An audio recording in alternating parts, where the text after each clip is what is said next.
Selamun aleyküm. Kanalıma hoş geldiniz. Ben bahçemden barbunya topladım. Onları ayıklayacağım. Buzluğa atacağım. Nasıl konulacağını göstereceğim size. Artık son demleri bunlar. Bahçeler bitiyor. Onu göstereceğim Allah'ın izniyle.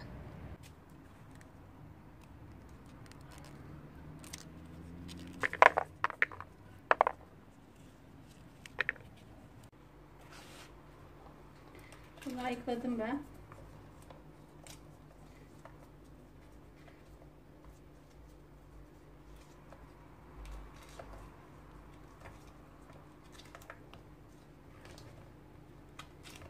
Çakmak gibi fasulye maşallah.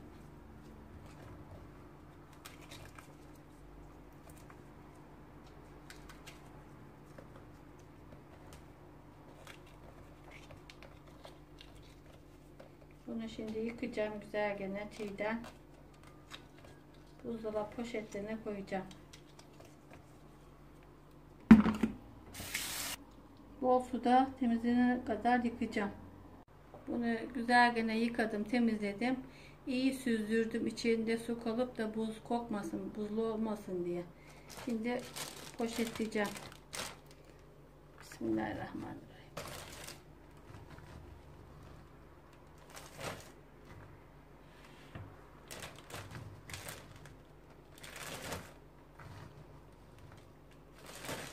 Bunu pişirmeyi de anlatayım size. Pişirirken de bunu süzgece atıyorum. Buzunu güzel gene yıkıyorum. Buz kokmasın diye. Soğuğunu kavurup salçasını da koyup sonra döküyorum tencerenin içine. Suyunu da koyup öyle pişiriyorum. Buzunu yıkamazsanız buz kokar.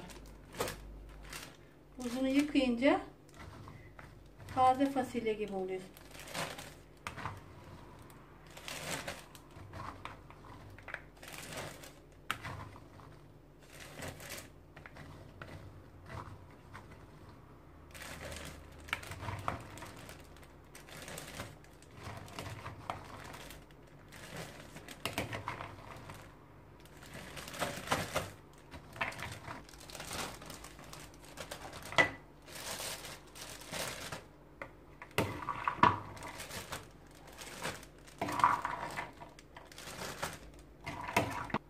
Bunları doldurdum. 4 poşet geldi.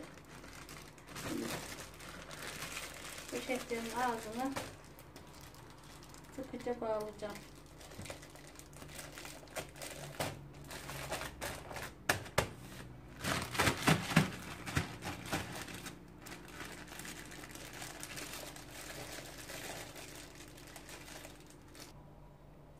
Dört poşet geldi.